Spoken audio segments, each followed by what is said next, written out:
نحمده ونصلي على رسول الكريم اما بعد اعوذ بالله من الشيطان الرجيم بسم الله الرحمن الرحيم فإن خير الحديث كتاب الله وخير الهدي هدي محمد صلى الله عليه وسلم وشر الأمور محدثاتها وكل محدثة بدعة وكل بدعة ضلالة۔ رسول اللہ صلی اللہ علیہ وسلم نے فرمایا، حمد و ثنا کے بعد یاد رکھو بہترین بات اللہ کی بات ہے اور بہترین ہدایت محمد صلی اللہ علیہ وسلم کی ہدایت ہے، اور بدترین کام دین میں نئی بات ایجاد کرنا ہے، اور ہر بدعت گمراہی ہے۔ مسلم کی حدیث ہے۔ رب اشرح لی صدری ویسر لی امری واحلل عقدۃ من لسانی یفقہوا قولی۔ اللہم ارنا الحق الحق وارزقنا اتباعہ وارنا الباطل باطلا وارزقنا اجتنابہ۔ اللہم الہمنی رشدی واعذنی من شر نفسی۔ اللہم فقہنا فی الدین۔ الحمدللہ الحمدللہ الحمدللہ الحمدللہ وبنعمتہ تطمئن الصالحات۔ الحمدللہ، اللہ تعالیٰ کا احسان ہے کہ آج ہم سب خالص اللہ تعالیٰ کی رضا کے لیے اس کے فضل و کرم سے اس مجلس میں جمع ہوئے ہیں، ایک خاص مقصد کے تحت۔ اللہ تعالیٰ ہم سب کے اس مقصد میں اللہ کا اس کامیابی عطا فرمائے۔ ہم اپنے دونوں ساتھیوں فرد اور سبھا اور اپنی تمام ٹیم کے ممبرز کی طرف سے آپ تمام اہل مجلس کا خوش آمدید کرتے ہیں، تہہ دل سے خوش آمدید کرتے ہیں۔ اہلاً و سہلاً، ویلکم ہو آپ سب کا اس علم کا۔ اللہ تعالیٰ آپ سب کو علم کا یہ سفر مبارک کرے اور اس میں بہت سی آسانیاں کرے اور استقامت نصیب فرمائے، اور اللہ تعالیٰ ہم سب کا یہاں ملنا اور بیٹھنا قبول فرمائے، اور اللہ اس مجلس کو ہم سب کے لیے مغفرت کا ذریعہ بنائے اور اللہ تعالیٰ کی محبت کا ذریعہ بنائے، اور پیارے نبی محمد صلی اللہ علیہ وسلم سے محبت کا ذریعہ اور اطاعت کا ذریعہ بنائے اللہ تعالیٰ ہم سب کو۔ آج کی یہ جو مجلس ہے، سب سے پہلے تو ہم دعا کرنا چاہیں گے، اس کے بعد میں پھر انشاءاللہ آگے کی بات ہم لوگ کریں گے انشاءاللہ۔ اعوذ باللہ من الشیطان الرجیم بسم اللہ الرحمن الرحیم۔ آپ سب بھی اپنے دلوں میں اللہ تعالیٰ سے بہت دعا مانگے ہدایت، اور سب سے بہترین جو دعا ہے وہی ہے کہ جو اللہ تعالیٰ نے ہمیں سکھائی ہے، ہدایت کی دعا۔ اعوذ باللہ من الشیطان الرجیم بسم اللہ الرحمن الرحیم۔ الحمدللہ رب العالمین الرحمن الرحیم مالک یوم الدین ایاک نعبد و ایاک نستعین اهدنا الصراط المستقیم صراط الذین انعمت علیہم غیر المغضوب علیہم ولا الضالین آمین۔ اللہم صل علی محمد وعلی آل محمد کما صلیت علی ابراہیم وعلی آل ابراہیم انک حمید مجید۔ اللہم بارک علی محمد وعلی آل محمد کما بارکت علی ابراہیم وعلی آل ابراہیم انک حمید مجید۔ رب اشرح لی صدری ویسر لی امری واحلل عقدۃ من لسانی یفقہوا قولی۔ اللہم فقہنا فی الدین رب زدنا علما۔ اللہم انفعنا بما علمتنا وعلمنا ما ينفعنا وزدنا علما۔ اللہم انی اعوذ بک من علم لا ينفع ومن قلب لا يخشع ومن نفس لا تشبع ومن دعوة لا يستجاب لها۔ اللہم اغفر لی والمؤمنین والمؤمنات والمسلمین والمسلمات والاحیاء منکم والاموات۔ اللہم اشف مرضانا ومرضی المسلمین۔ اللہ تعالیٰ ہم سب کی ان دعاؤں کو تمام مسلمانوں کے حق میں قبول فرمائے۔ اور اب ہم اپنی بہن شبانہ کو دعوت دیتے ہیں کہ وہ آئے اور اپنا تعارف اور اس کلاس کا تعارف کرائے، انٹروڈکشن کرائے۔ جی شبانہ۔ جی میم، السلام علیکم ورحمۃ اللہ وبرکاتہ۔ وعلیکم السلام ورحمۃ اللہ وبرکاتہ۔ بسم اللہ الرحمن الرحیم۔ نحمده ونصلی علی رسولہ الکریم، اما بعد، اعوذ باللہ من الشیطان الرجیم، بسم اللہ الرحمن الرحیم۔ اللہ سبحانہ و تعالیٰ اپنے کلام مجید میں فرمائے ہیں سورہ حشر آیت 57 میں، بسم اللہ الرحمن الرحیم وما آتاکم الرسول فخذوه وما نہاکم عنہ فانتہوا۔ ترجمہ، اور تمہیں جو کچھ رسول اللہ صلی اللہ علیہ وسلم دے لے لو، اور جس سے روکے رک جاؤ۔ محترمین ٹیچرز اور میری عزیز طلبہ اکرام بہنوں کو اسلامی تحیہ، السلام علیکم ورحمۃ اللہ وبرکاتہ۔ محترمہ زرینہ میم، محترمہ فرحت میم، محترمہ صبا میم کے زیر نگرانی میں تعلیم القرآن بیچ 2 کی میں ایک طلبہ ہوں۔ میرا نام شبانہ خان ہے۔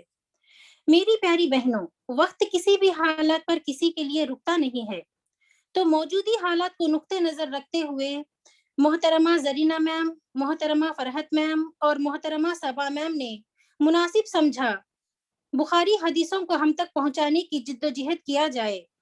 الحمدللہ کافی مصروفیت ہونے کے باوجود بھی دورہ بخاری حدیث کلاس کو عملی جامع انجام دینے کا عزم کیا ہے۔ الحمدللہ اللہ کا شکر ہے کہ آج پہلی کلاس کی ابتدا ہے۔ اللہ تعالیٰ نے اپنے ٹیچرز کے ذریعے لیے ہوئے دینی خدمات پر مختصر سی یہاں پر معلومات پیش کرنا چاہتی ہوں۔ یہ بخاری حدیثوں کا پہلا دورہ نہیں ہے۔ اس سے قبل سالمیہ مہری مسجد کویت میں بخاری حدیثوں کا کورس اللہ کے فضل و کرم سے مکمل ہو چکا ہے، اور اللہ سبحانہ و تعالیٰ نے انہی ٹیچرز کے ذریعے اسی مسجد المہری میں قرآن پاک کی تفسیر، ورڈ ٹو ورڈ اور تجوید کا بھی مکمل کورس ہو چکا ہے۔ تعلیم القرآن کورس میں الحمدللہ اتباع سنت، طہارت کے مسائل، نماز نبوی، تجلیات نبوی، میرا جینا میرا مننا، ان کتابوں کا بھی تعلیم القرآن کے کورس کے اندر پڑھایا گیا ہے۔ ان ٹیچرز کے زیر نگرانی میں تعلیم القرآن کا دوسرا بھی کورس الحمدللہ چل رہا ہے۔ جس طرح اللہ کے رسول صلی اللہ علیہ وسلم کا فرمان ہے، طلب العلم فریضۃ علی کل مسلم، رواہ بیہقی۔ ترجمہ، آپ صلی اللہ علیہ وسلم نے فرمایا کہ علم حاصل کرنا ہر مسلمان پر فرض ہے۔ قرآن پاک کی کتاب کے بعد علماء کے نزدیک سب سے بہتر کتاب صحیح بخاری کو مانا جاتا ہے۔ جزائے خیر ہے، اللہ سبحانہ و تعالیٰ نے ایک اچھا سا موقع ہمیں اس کلاس کے ذریعے حدیثوں کا علم سیکھنے کا موقع فراہم کیے ہیں۔ اس کورس کو سبھی ذمہ داروں نے ایک ترتیب کے ساتھ انجام دیا گیا ہے۔ کورس کے ترتیبات کچھ اس طرح ہیں۔ ہفتے میں صرف اتوار کے دن کلاس رہے گی، وقت صبح 9:30 سے لے کر 11:30 تک کلاس رہے گی۔ اس کورس کے لیے ضروری چیز ایک کتاب اور قلم ہے، اور آپ کے ساتھ ضرور رکھیں، اور لیکچرز کے درمیان ہمارے ٹیچرز آپ سے جو بھی سوال کریں تو آپ چیٹ کے ذریعے اسی وقت جواب دیں۔ آج کے لیکچرز کے مطابق آپ کے کوئی بھی سوالات ہو تو نوٹ کر لیں، اور چیٹ کے ذریعے کلاس کے آخر میں آپ سوالات پوچھ سکتے ہیں، اور آن لائن کے ذریعے جو پوچھنا چاہتے ہیں وہ سیکشن کے آخر میں اپنا ہینڈ ریز کر لیں۔ انشاءاللہ ہم آپ کو انمیوٹ کے ذریعے یہ موقع فراہم کریں گے۔ اللہ کے رسول صلی اللہ علیہ وسلم کا فرمان ہے، من سلک طریقا یلتمس فیہ علما سہل اللہ بہ طریقا الی الجنہ۔ صحیح مسلم حدیث نمبر 2699۔ ترجمہ ہے، رسول اللہ صلی اللہ علیہ وسلم نے فرمایا، جو شخص علم کی تلاش کے لیے راستہ اختیار کرے گا، اللہ سبحانہ و تعالیٰ ان کے لیے جنت کا راستہ آسان کر دے گا۔ علم حاصل کرنے کا راستہ گویا کہ جنت کا راستہ ہے۔ سبحان اللہ۔ اس جنت کے راستے کو آئیں ہم سب مل کر مضبوطی کے ساتھ تھامنے کا عزم کر لیں۔ انشاءاللہ امید کرتی ہوں کہ آپ سبھی بہنیں کوئی بھی کلاس مس نہ کریں گے۔ اللہ سبحانہ و تعالیٰ سے دعا ہے کہ یہ علم سیکھنے میں ہمیں آسانی فراہم کرے۔ یہ موقع مجھے ملا ہے، اللہ سبحانہ و تعالیٰ کا شکر ہے۔ الحمدللہ۔ السلام علیکم ورحمۃ اللہ وبرکاتہ۔ اب میں محترمہ زرینہ میم کو دعوت دیتی ہوں کہ وہ آئے اور اس کلاس کی ابتدا کریں۔ محترمہ زرینہ میم۔ جزاک اللہ خیر شبانہ، بارک اللہ فی علمک و اخلاصک و عملک۔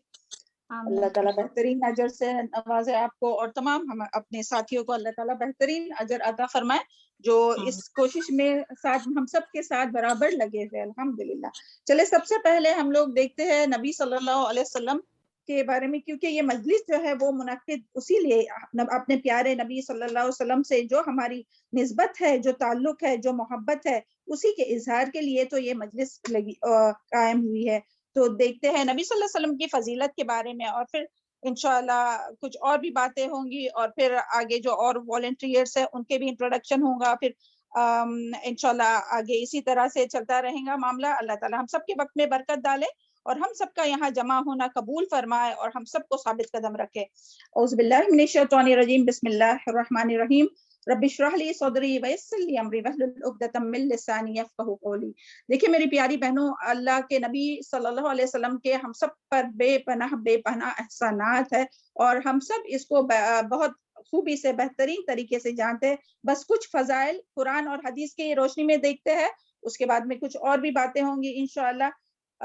سب سے پہلے تو یہی کہ جو اللہ تعالیٰ نے نبی کریم صلی اللہ علیہ وسلم کو سب کے لیے یعنی گواہ، خوشخبری سنانے والا اور خبردار کرنے والا بنا کر بھیجا ہے، جس کا ذکر سورہ الاحزاب آیت نمبر 45 سے 47 میں آتا ہے۔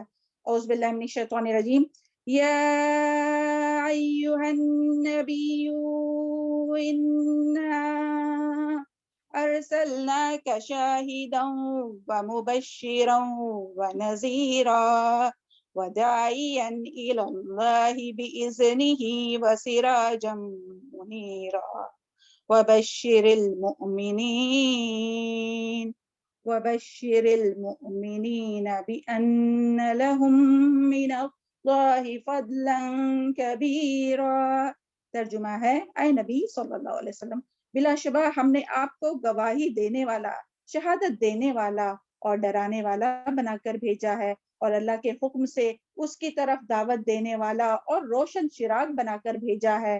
مومنوں کو اس بات کی بشارت دے دیجئے کہ بے شک ان کے لیے اللہ کی طرف سے بہت بڑا فضل ہے۔ الحمدللہ کہ اللہ تعالیٰ نے ہم لوگوں کے درمیان نبی صلی اللہ علیہ وسلم کو مبعوث فرمایا، تو اس کے لیے ہم سب ایک بار پھر سے اللہ تعالیٰ کا بہت شکر ادا کرتے ہیں الحمدللہ، اور اللہ تعالیٰ سے اس کا فضل مانگتے ہیں۔ اللہم انی اسألک من فضلک عظیم۔ اور اسی طرح قرآن مجید میں جو نبی صلی اللہ علیہ وسلم کے جو اوصاف بیان کیے ہیں وہ یہ ہے کہ اللہ تعالیٰ نے نبی صلی اللہ علیہ وسلم کو تمام دنیا والوں کے لیے، نہ صرف مسلمانوں کے لیے، نہ صرف مومنوں کے لیے، بلکہ مومن، کافر، مشرک، ہر ایک کے لیے، مردوں کے لیے، عورتوں کے لیے، بچوں کے لیے، ہر ایک تمام مخلوق کے لیے، بلکہ اللہ تعالیٰ نے نبی صلی اللہ علیہ وسلم کو رحمت بنا کر بھیجا ہے۔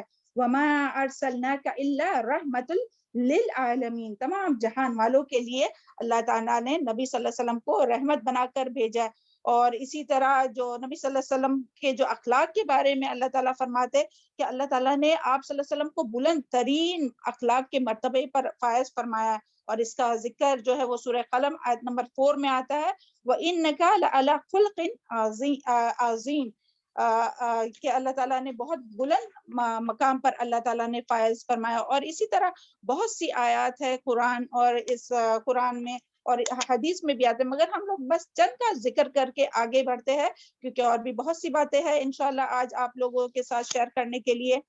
حدیث میں جو فضیلت نبی صلی اللہ علیہ وسلم کی آئی ہے وہ یہ ہے کہ اولاد اسماعیل میں آپ صلی اللہ علیہ وسلم کی ذات سب سے اعلیٰ اور افضل ہے، جس طرح سے یہ حدیث سے ہم لوگوں کو صحیح مسلم کی حدیث ہے، رسول اللہ صلی اللہ علیہ وسلم نے فرمایا اللہ تعالیٰ نے اولاد اسماعیل میں قینانہ کو چنا، اور قینانہ میں قریش کو چنا، اور قریش میں سے ہاشم کو چنا، اور بنی ہاشم سے مجھے چنا۔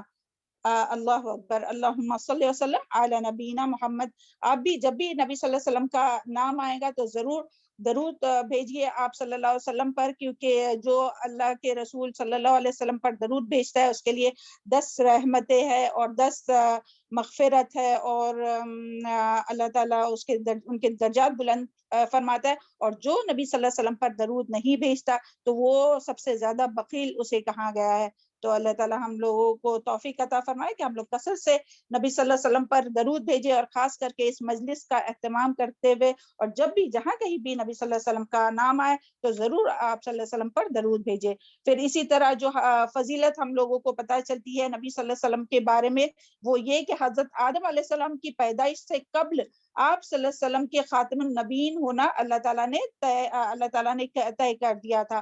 اور اسی طرح آپ صلی اللہ علیہ وسلم کا ظہور حضرت ابراہیم علیہ السلام کی دعا کا نتیجہ ہے، اور حضرت عیسیٰ علیہ السلام نے بنی اسرائیل کو آپ صلی اللہ علیہ وسلم کی بشارت دی تھی، اور آپ اپنے والدہ کے خواب کی تعبیر ہے۔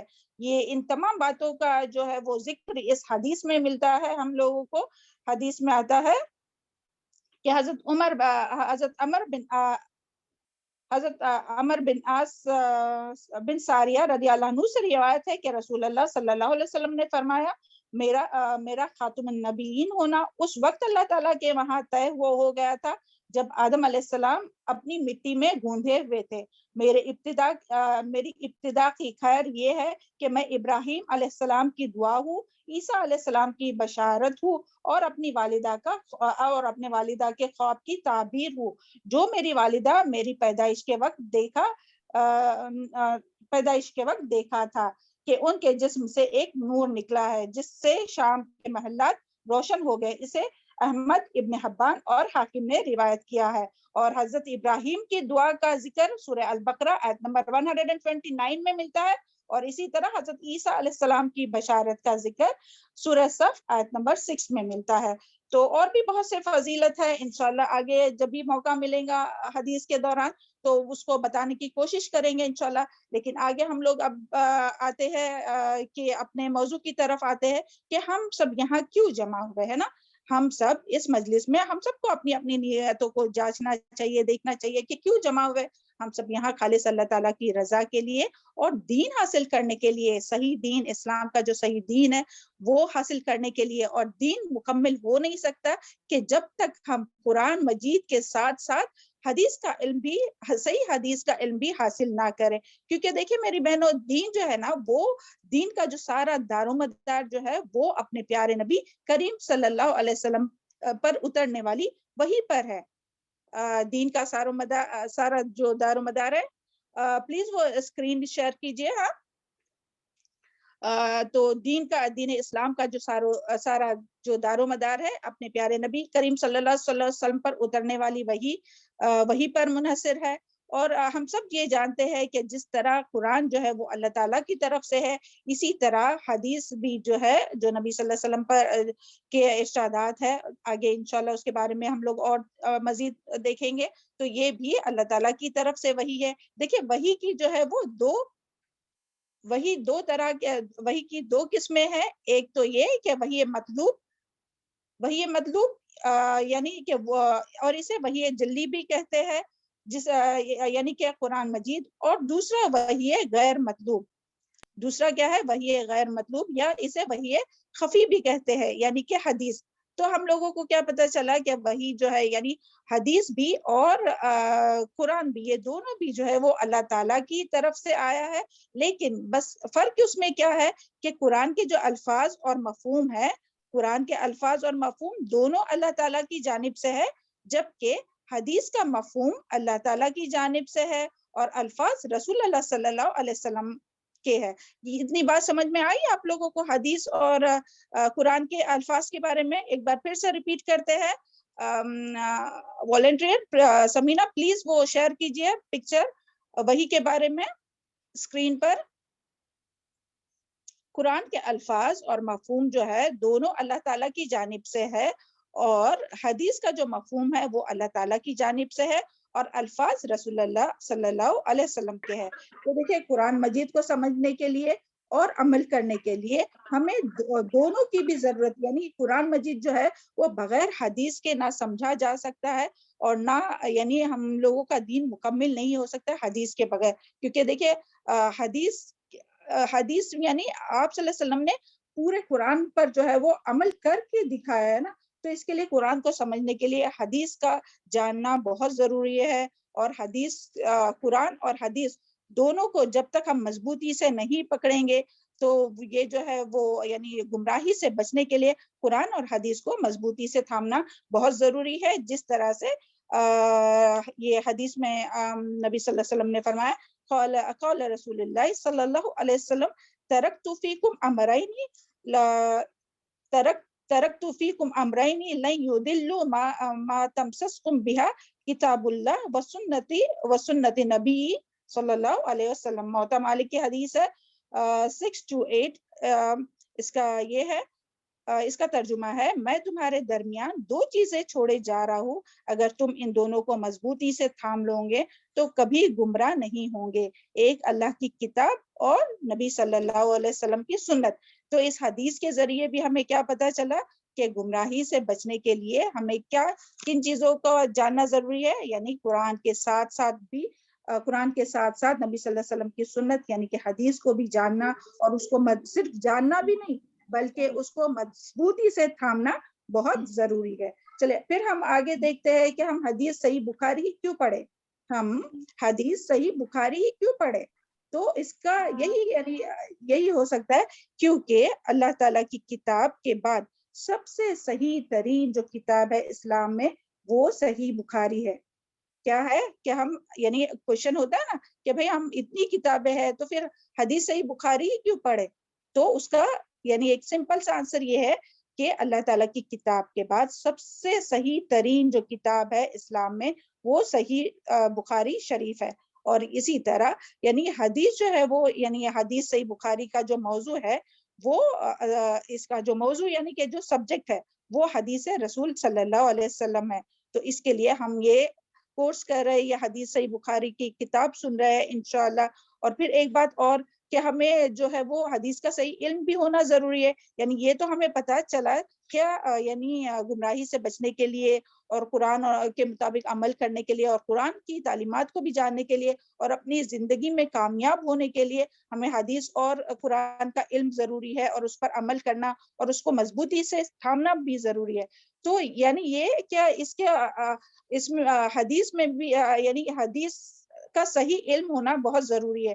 کیونکہ دیکھو اگر ہمارے پاس حدیث صحیح علم نہیں ہوگا, اگر ہم لوگوں کے پاس صحیح حدیث کا علم نہیں ہوگا تو اگر کوئی جھوٹی بات بھی ہم لوگوں کے پاس لے آئے اور اس کو ہم لوگ مان لے تو پھر یہ تو اس کے بارے میں بہت وعید آئی ہے. نبی صلی اللہ علیہ وسلم نے اس کے بارے میں فرمایا ہے کہ جس نے جان بوجھ کر جھوٹ میری جانب منسوب کیا تو وہ اپنا ٹھکانہ جہنم میں بنائے. تو اس لیے بھی ہے ہمیں اپنے آپ کو جہنم سے بچانے کے لیے یعنی صحیح علم کا ہونا ہم لوگوں کو بہت ضروری ہے. ایسا نہ ہو کہ کوئی ہمارے پاس کوئی ایسی بات لے کے آئے جسے حدیث کا نام دے اور ہم اس کو جانتے نہیں ہو اور خود بھی اس پر عمل کرے اور اسے دوسروں تک بھی پہنچائے, تو یہ جہنم میں جانے کا ایک ذریعہ بن سکتا ہے. تو اللہ تعالیٰ ہم سب کو اس سے محفوظ رکھے اور اللہ تعالیٰ ہم سب کو قرآن اور حدیث کا صحیح علم نصیب فرمائے. پھر ہم لوگ دیکھتے ہیں آگے کہ حدیث کیا ہے نا, حدیث کسے کہتے ہیں, حدیث کیا ہے. تو حدیث کا جو موضوع ہے وہ ذات رسول صلی اللہ علیہ وسلم ہے.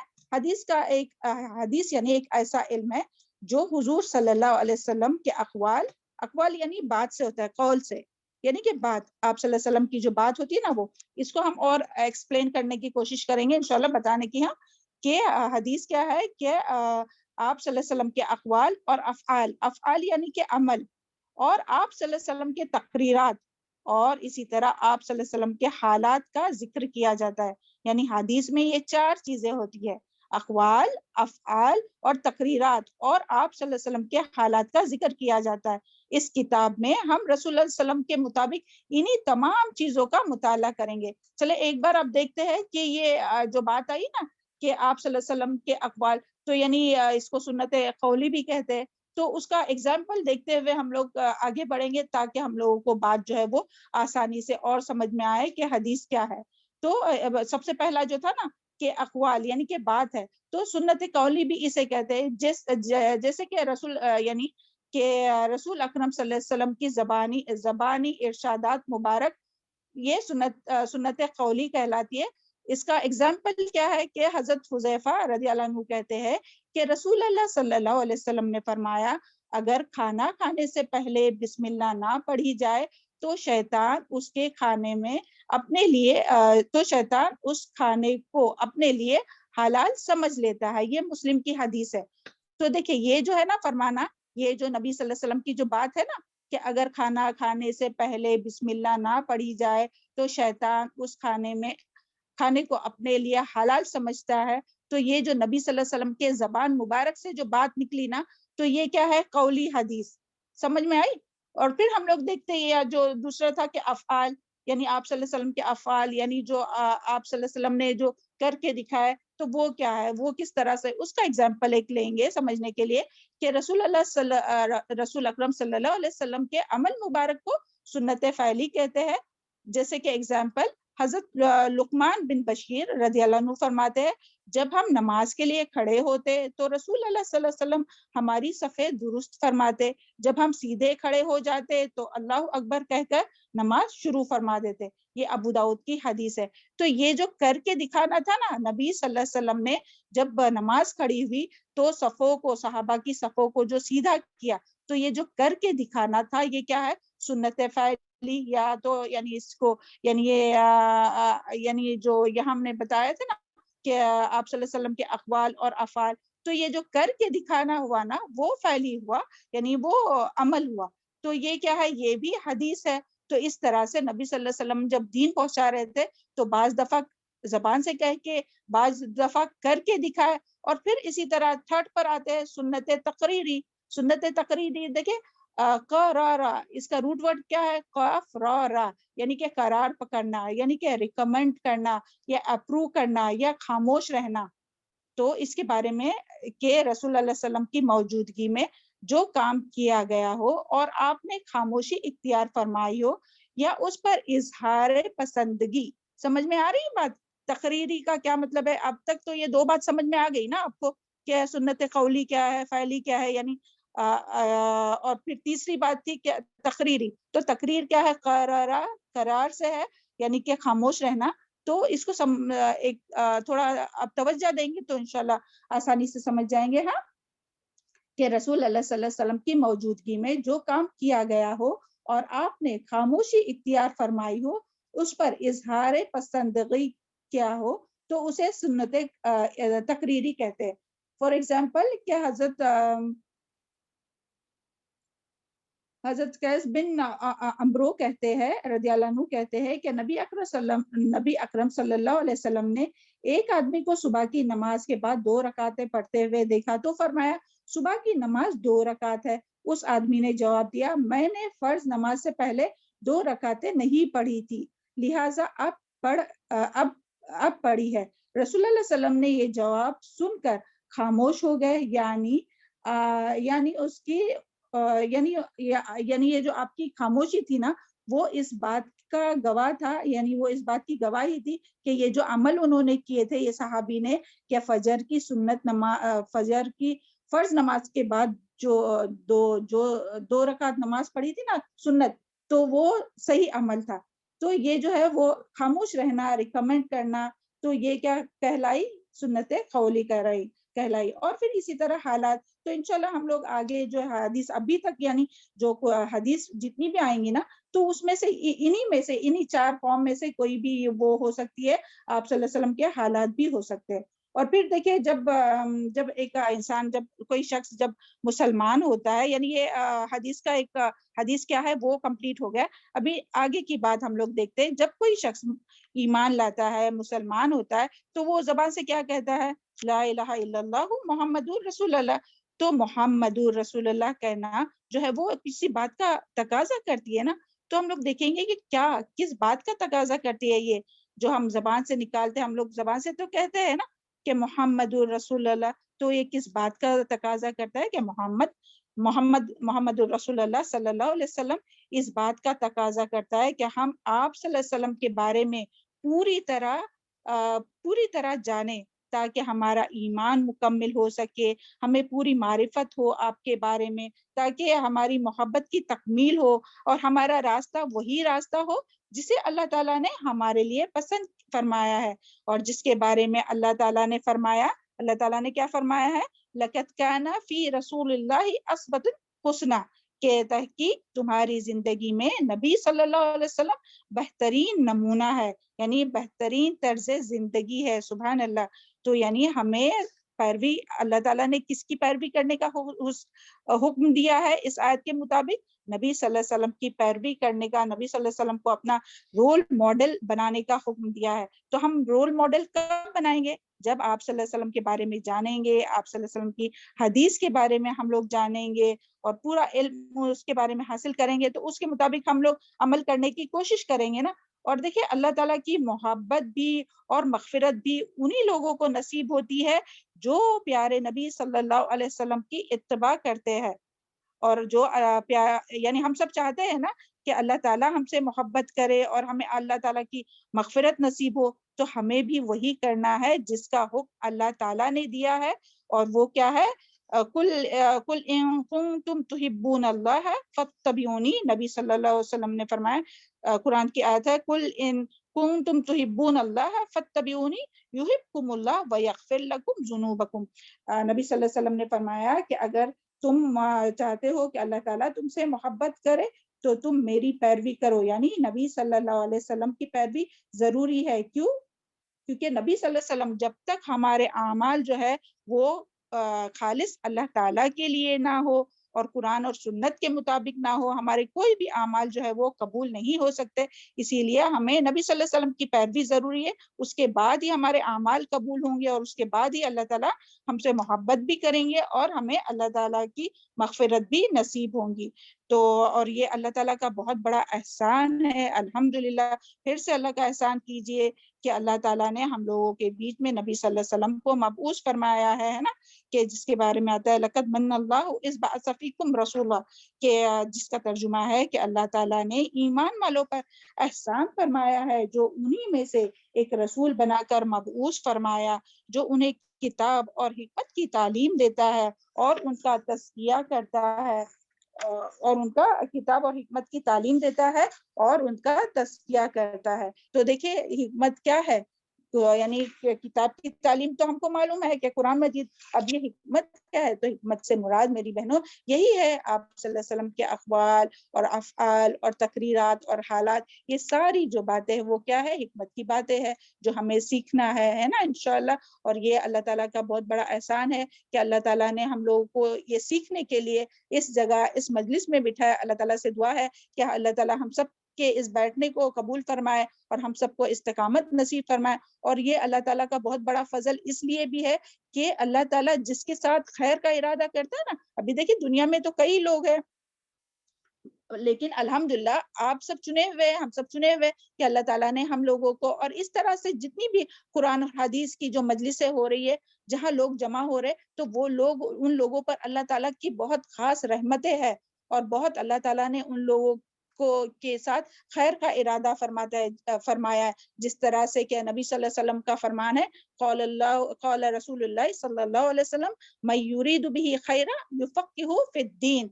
متفق علیہ، کہ اللہ تعالیٰ جس شخص کے ساتھ بھلائی کا ارادہ فرماتا ہے اسے دین کی سمجھ عطا فرماتا ہے. اس کا ذکر بخاری اور مسلم میں آیا ہے. اور اسی طرح نبی کریم صلی اللہ علیہ وسلم نے خود جو ہے وہ حدیث سیکھنے والے، حدیث پڑھنے والوں کے لیے دعا فرمائی ہے. اور وہ دعا کیا ہے؟ سب اس دعا کو ضرور یاد رکھیے تاکہ ہم لوگ جو ہے وہ اور حریص ہو حدیث کو سیکھنے کے اور اس میں استقامت اختیار کرے اور جو کچھ سیکھے اس پر عمل کرنے والے بنے اور اس کو جو کہ تو جس طرح سیکھے اسی طرح آگے پہنچانے والے بنے. تو اس کے لیے یہ حدیث کو بہت غور سے سنیے میری بہنوں. حدیث کیا ہے کہ نبی صلی اللہ علیہ وسلم نے فرمایا کہ اللہ تعالیٰ اس بندے کو بارونق تر و تازہ رکھے. اللہ تعالیٰ اس بندے کو بارونق تر و تازہ رکھے جس نے میری بات سنی اور اسے یاد کیا، محفوظ رکھا، یعنی کہ اسی طرح جیسا سنا اسی طرح جو ہے وہ پھر اسے دوسروں تک پہنچایا. تو یہ ترمذی کی حدیث ہے 2870. اور ایسے لوگوں کو رسول اللہ علیہ وسلم نے اپنا خلیفہ قرار دیا ہے. کیسے لوگوں کو؟ کہ جو حدیث سیکھتے ہیں، سمجھتے ہیں، اس پر عمل کرتے ہیں، دوسروں تک پہنچاتے ہیں، اسے ایسے لوگوں کو آپ صلی اللہ علیہ وسلم نے خلیفہ قرار دیا ہے. جیسے کہ ایک موقع پر آپ صلی اللہ علیہ وسلم نے فرمایا، اے اللہ میرے خلفاء پر رحم فرما. لوگوں نے عرض کیا آپ کا تعلق آپ کے خلفا کون ہے؟ لوگوں نے عرض کیا آپ کے خلفا کون ہے؟ آپ صلی اللہ علیہ وسلم نے فرمایا وہ لوگ جو میری حدیث کو روایت کریں گے، یعنی خود سیکھیں گے اور دوسروں کو سکھائیں گے. تو اللہم اجعلنا منہم، اللہ کرے کہ ہم لوگ بھی ان لوگوں میں شامل ہو. اور دیکھیں میری بہنوں، جو انبیاء ہے نا، تو انبیاء کے ورثہ کیا ہوتی تھی؟ انبیاء کی کیا کچھ مال و دولت چھوڑ کے جاتے تھے؟ نہیں، بلکہ انبیاء کا جو ورثہ ہے وہ یہی تعلیمات ہے، قرآن اور حدیث کی تعلیمات. تو ہم سب کو بہت زیادہ اللہ تعالیٰ کا شکر ادا کرنا چاہیے کہ اللہ تعالیٰ نے اس مجلس میں ہم لوگوں کو جمع کیا اور حدیث کا علم سیکھنے والوں میں شامل کیا. اللہ تعالیٰ ہم سب کو اس راستے پر استقامت نصیب فرمائے، قرآن اور حدیث کا صحیح علم حاصل کرنے والا بنائے، اس کو سمجھنے والا بنائے، اس پر عمل کرنے والا بنائے اور ان تعلیمات کو دوسروں تک پہنچانے والا بنائے. اور اس کے لیے انتظار نہیں کرنا چاہیے کہ ہاں جب ہمیں پورا علم آ جائیں گا تب ہم دوسروں کو سکھائیں گے یا تب ہم دوسروں کو بتائیں گے. تو وہ حدیث یاد کیجئے، بلغوا انی ولو آیا، کہ میری طرف سے پہنچاؤ چاہے ایک ہی بات کیوں نہ ہو. تو ہمیں ضرور کوشش کرنا چاہیے جو بھی آج کلاس میں سیکھے وہ اپنے بہنوں سے، اپنے بچوں سے یا کسی سے بھی شیئر کرے اور خود پہلے عمل کرے اور دوسروں سے شیئر کرے. چلے اس کے ساتھ ہی ہم ابھی اپنے جو ہمارے ساتھ میں جو والنٹیئرس ہیں ان کو دعوت دیں گے کہ وہ آئے اور اپنا انٹروڈکشن دے. جی میناز. جی ٹیچر.